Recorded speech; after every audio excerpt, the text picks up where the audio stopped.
In this episode, we'll be looking at migration. What is migration? Why do and how do people migrate? Is migration a new thing? To help give us some perspective on what migration is and its effects on Africa, the African diaspora, is Professor Mojuba Olufunke Okome. Professor Okome is an international political economist whose regional specialization is on the African continent. She was educated at University of Ibadan in Nigeria, Long Island University in New York, and Columbia University, also in New York. She's a professor of political science at Brooklyn University. She's a past Women's Studies Program Director and past Deputy Chair for Graduate Studies in the Department of Political Science at Brooklyn College. Her research interests include youth empowerment, gender, democracy, and citizenship in Africa, effects of globalization, and African diaspora studies. Her most recent publications are 2 edited books, State Fragility, State Formation and Human Security in Nigeria, and Contesting the Nigerian State, Civil Society and the Contradictions of Self-Organization. Welcome to Sankofa Pan-Africa series, Professor Mojuba Olufunke Okome. Thank you very much. We're going to be talking about migration because it's been, before the pandemic, it was one of the most topical news items, especially if you've been keeping abreast with the goings on in Europe. So when we mention migration, some of the most disturbing images that come to mind are people making unsafe migration, embarking on unsafe migration to Europe in boats and things like that. Please, can you give us a brief historical background of what migration is, with a particular emphasis on Africa?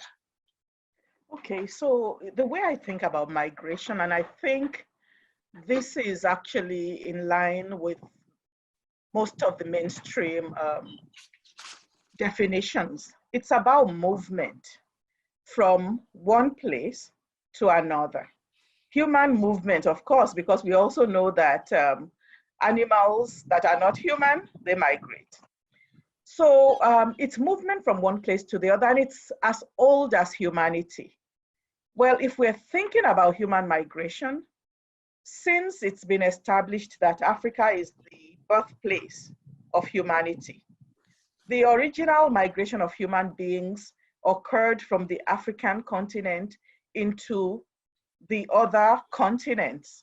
And there are people who also study geology and all that who said that we had a whole sphere before, and then the continents came apart, as a result of geological movements and whatever. But when I think about migration, I think about human beings who deliberately or unwillingly move from one place to the other.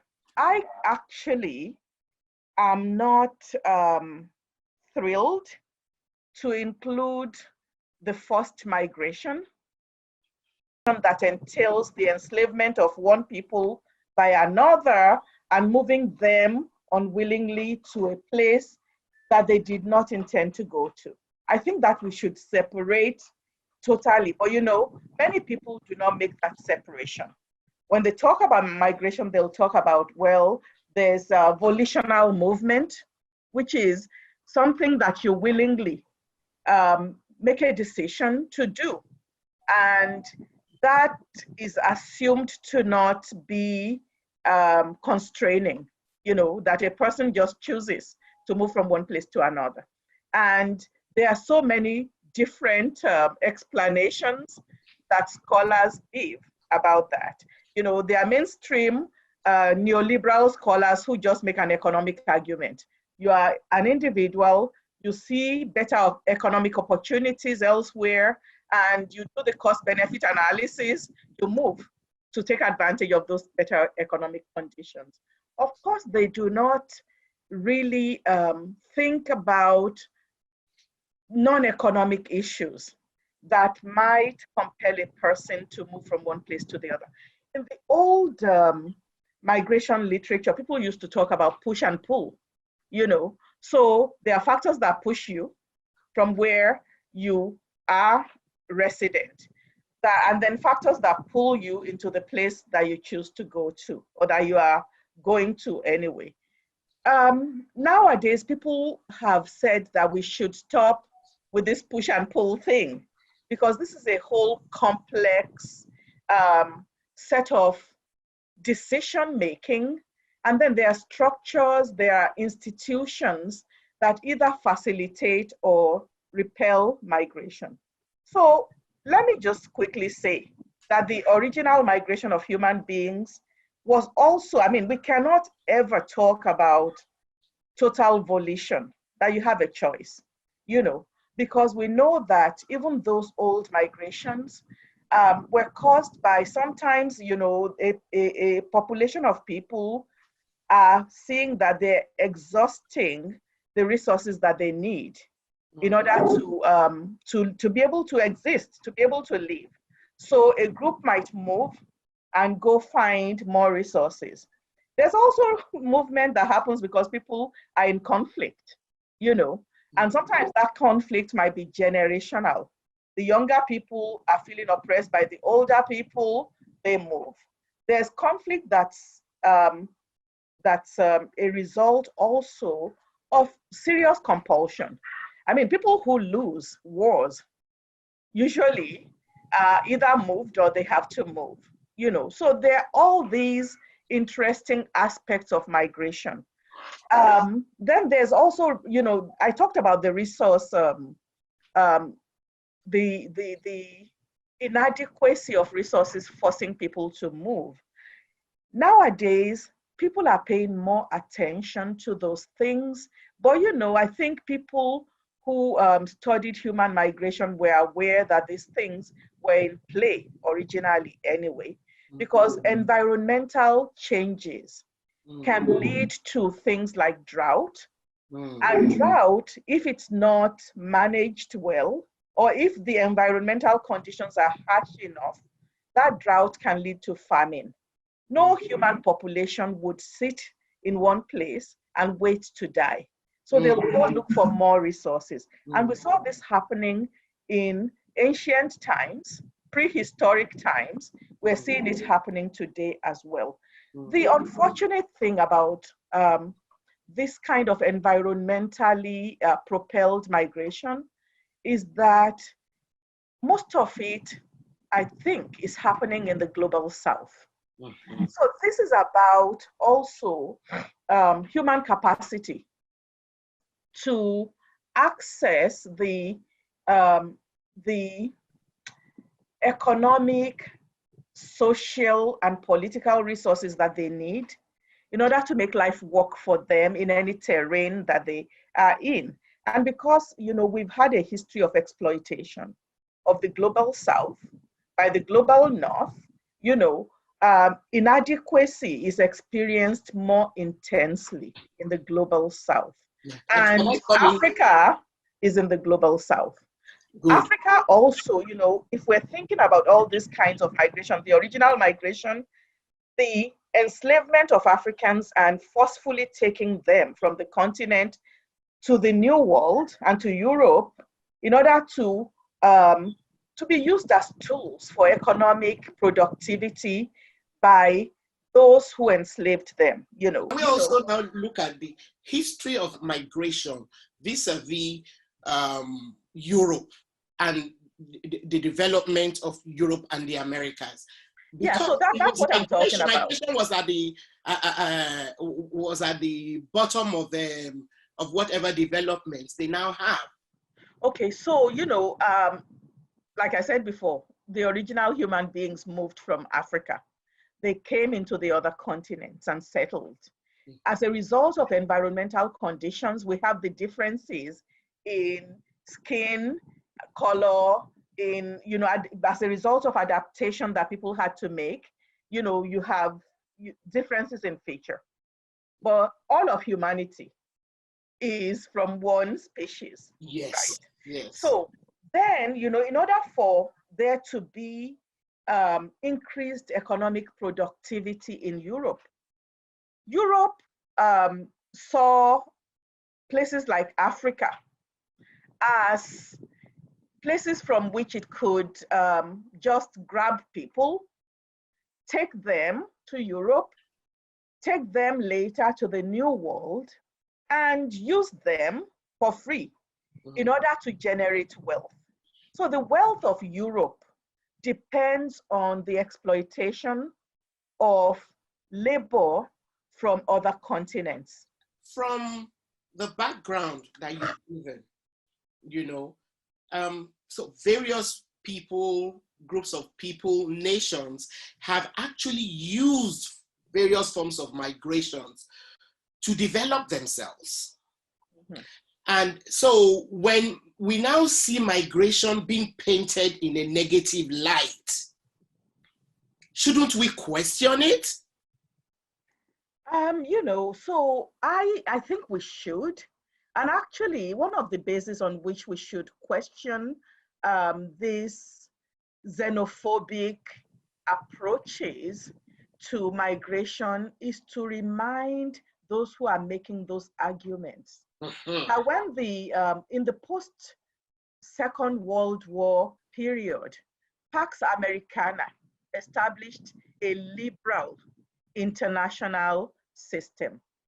That liberal system, the essence of liberalism is freedom.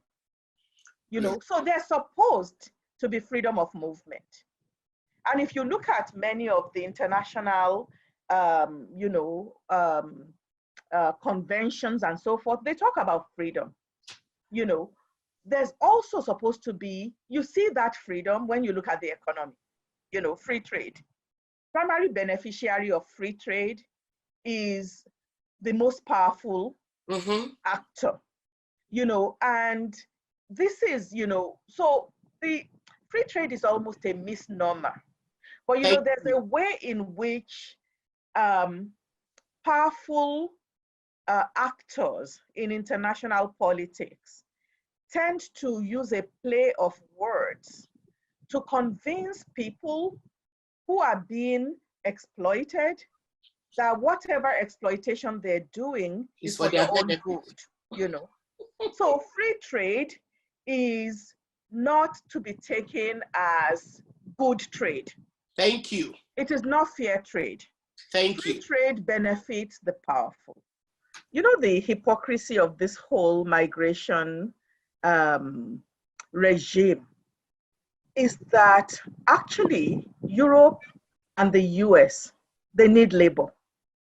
They could not do without migrant and immigrant workers. The US, in the case of the US, it's even more hypocritical because this country says we are a country of immigrants. Yes. Of course, that has its own problems because we have to forget about the Native Americans who originally owned the land in order to buy that discourse of a nation of immigrants. Yes. But this country is presented as a country that is welcoming to immigrants. The Statue of Liberty itself is a symbol of that kind of embrace. Bring me your tired, your poor, and all that. Okay, so, but if you look at most American middle class and wealthy American households, they cannot women cannot be professionals without having nannies, women who are mothers, without having nannies who are predominantly third world people. They're coming from the global south. Mm-hmm. Many of those women leave their own children to come and be either maids or nannies here to take care of other people's children. Mm-hmm. The restaurants, if you look at the staff in the restaurants, they're predominantly new immigrants. If you look at the service economy, it's full of immigrants. Look at the nurses. They're from the in the US, Filipino nurses, African nurses, West Indian nurses are predominant population, even in terms of the doctors, it's a lot of immigrants. Now, professors, there are so many Nigerian professors here, Same here. And then if you look at it, the people who are harvesting crops are also immigrants. So how is this, if immigrants stop working for 1 week, the economy of the United States of America and the economy of Europe will crash. And you can see that in the COVID era, because Portugal and some other European states are deciding to put a moratorium on their immigration laws and allow for immigrant workers to harvest crops, because they don't, if the immigrant workers don't, all these crops are going to spoil, and it's going to cause a food crisis, and so on and so forth. So they need workers. There are also countries like Italy that cannot replace their population without having immigration. So they need an people. aging population. Now, they do not want everybody. They want a certain kind of people. So I think their first choice is to have white people. Their second choice is to have non-white people who are highly educated, But they know they also need people to do manual labor. So if you put strict immigration conditions on the ground, somebody could have a PhD and come into your country and be forced to be picking tomatoes, Oh, yes. Because they do not have documentation. Yeah. Okay. Somebody could be an engineer and be driving a taxi. Oh. So, there is a lot of hypocrisy, a lot of racism, and a lot of exploitation. So if you make conditions hard and you criminalize migration, then people are going to be scared enough to just take any wages in order to survive, So, and I thought that we were making a breakthrough in terms of the migration regime when around the end of the Obama administration, they said, oh, we need to have a global migration discussion, and they started it. But the US was leading that. And now with the Trump administration, the US is more interested in criminalizing, vilifying, brutalizing immigrants and stirring up xenophobia towards them. So what I'm arguing in brief is the economies of Europe and the US, the economies of the global north, and Japan, by the way, they need immigrant labor, okay? But in order to get that immigrant labor cheaply, they're not going to put laws in place that enable for people to live their lives in dignity with the right paperwork so that they can do the work that they're trained for. It's for them better to exploit people, put them in all these substandard places where people are forced to live, those camps, and act as if these are people who are disposable, Meanwhile, they need them. Okay. So it's a stranglehold on the economic South. Yes. Our natal homes, are rendered virtually inhabitable by all kinds of, economic, international economic policies. And then when people try to get out to look for better places, better future for themselves and their offspring, they are criminalized. So what is the way forward? Okay. How do we remove these hands that are strangling, that are this chokehold? Okay, so let me quickly kind of talk about causes of migration, because I think we've concentrated on the economic, and it's important, but in terms of the migration regime, economic causes of migration are treated as if they are illegitimate. Okay? Yeah. So conflict, however, is treated as a serious enough reason why a person would want to move. So there's an international refugee convention. Yes. Okay. Now, you would also notice that many of the global North countries are not respecting the refugee convention.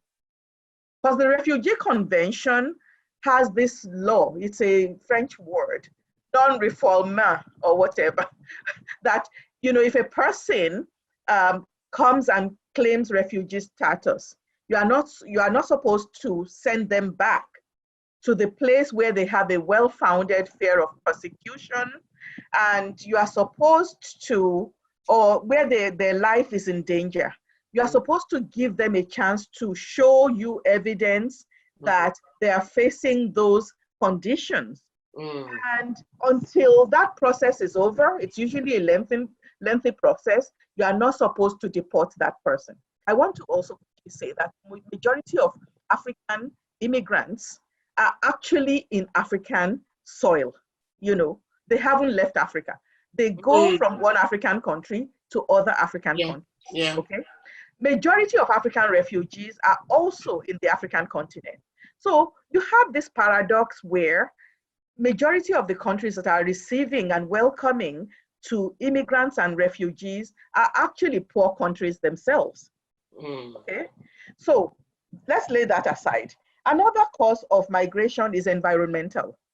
You have desertification that's happening, and we can just focus on the Lake Chad Basin region. In that region, there's encroachment of desert. Lake Chad itself has dried up to just a fraction of its original size. This is causing people to move because they need water.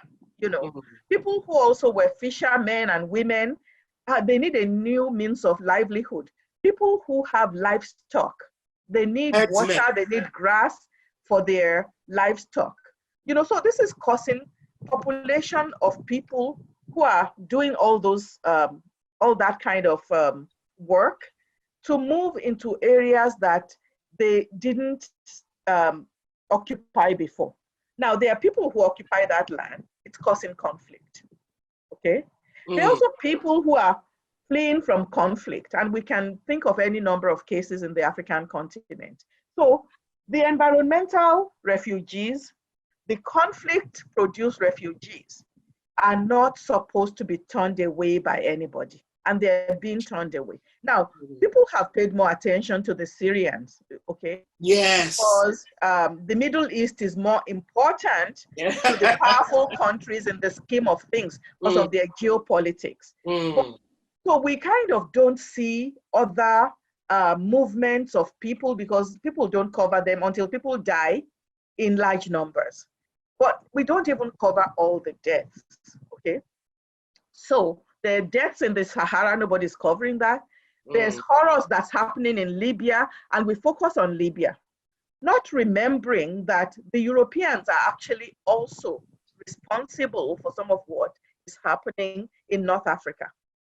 Because what the arrangement they have with North African countries that are close to their borders is that they should stop these migrants from coming, okay? So they are paying those countries to do this work of stopping the migrants. The horrors in Libya is because the person they were paying before has now been eliminated, Gaddafi. And so there are so many other, you know, local powerful interests that have taken over.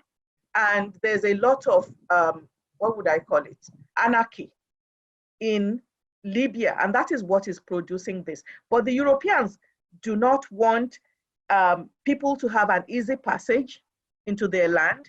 And they have extended their borders, you know, to the high seas and then to the shores of these North African countries, even sometimes to other countries in the continent. So, you know, I think there's cause for alarm because it seems as if we are comfortable with the the uncertainties and the brutalities and the fatalities that occur for many irregular migrants, who make these dangerous passages because they have nothing else going, or they kind of feel that using their cost benefit analysis, if I can just make it to Europe, I'm going to be able to make enough money to take care of my family. And you can see this in the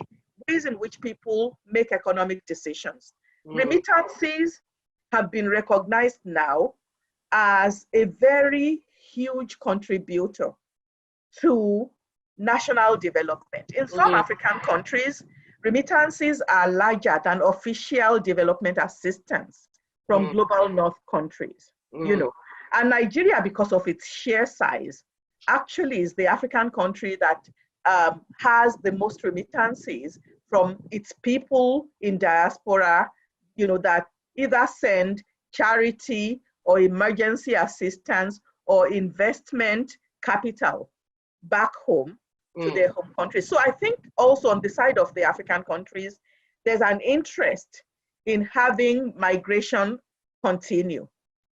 First of all, there's this remittances. Secondly, it's like a way of letting off steam, because the people who would stay and make trouble about calling on the state to provide resources that the state ought to provide, if you let them go, then there's less wahala.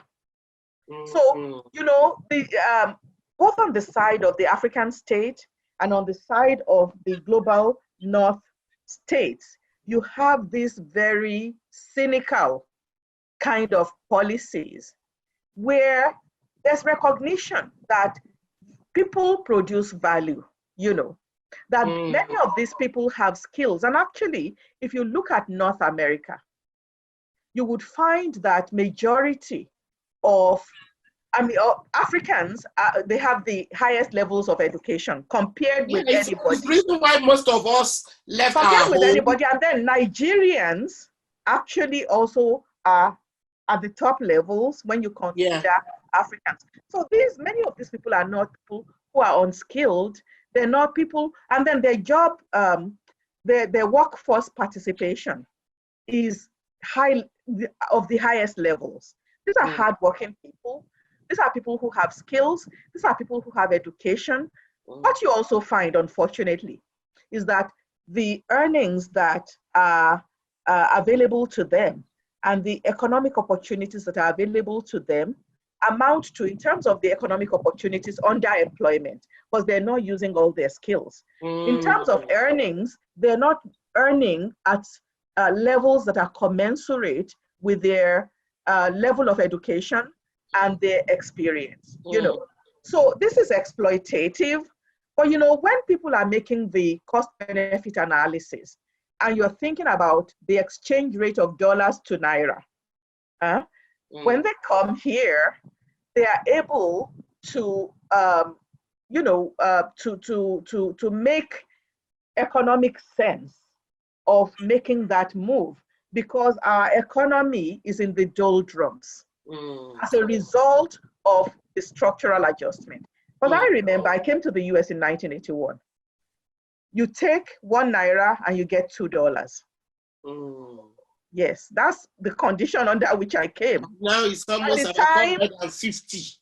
Thank you. Naira So, when you think about those kinds of exchange rates, any kind of rational economic actor would find earning dollars to be more, just makes more sense than earning naira, So we allow the global north to make economic calculus and decide where they can make profit and go there. But we do not allow the global south to do that. Thank you. And we don't discuss that when we talk about human rights, when we talk about equity, when we talk about justice, when we talk about migration, And I think all these things have to be brought to the table. And one thing that COVID is showing us, right, is that the world now has an opportunity to take seriously matters of equity, matters of economic justice, matters of, even just human security. Yes. So that we realize that we're all in this together. Yeah. You cannot remain COVID-free if it continues to ravage places in the economic south. So exactly. it is and our what problem. We're seeing, it seems as if the economic south is actually not suffering as much, from this COVID. I don't know why, so what we need to do also as the global south, when the age of colonization was ending, there was the group of 77, which became the non-aligned movement. What people were saying at that time was that there needed to be redistribution. And there were discussions about the new international economic order in the United Nations system. Those talks, they were exciting. They took place in the 1980s and up until the early 90s, and they fizzled out because the global north does not want to redistribute. It does not want equity. It does not want economic justice. I think those talks have to be revived, This brings me to the question. We have a lot of resources that we own in our soil, on our land, including human resources. It is about time that we took hold of our own circumstances, but you can't do that without power. So undergirding all these arrangements is the fact that there's military power, and that advantage lies with the global north. I think that it is about time that we had a rethinking of how to reorganize our world. But nobody is going to hand that to us in the global south, and we cannot get it as individual countries. Right. What roles can Africans in diaspora play, in bringing about this, reorganizing of the global economy, of equity, and all of that? What role can we play? Can people in diaspora play? And by Africans in diaspora, I'm not only talking about African immigrants. I'm also talking about an alliance between African Americans, African Canadians, people who have been, in diaspora for generations. Okay. So I think we can dream. I believe in dreaming and I believe in hope. Hope is the weapon of the powerless. So let's go back again and realize that Africans in the diaspora, in collaboration and partnership with Africans from the continent, they had Pan-Africanism. Okay? And there were those Pan-African congresses that were they dreamt big about all African peoples, regardless of where they are in the world, uniting in order to build Africa and contribute to African development.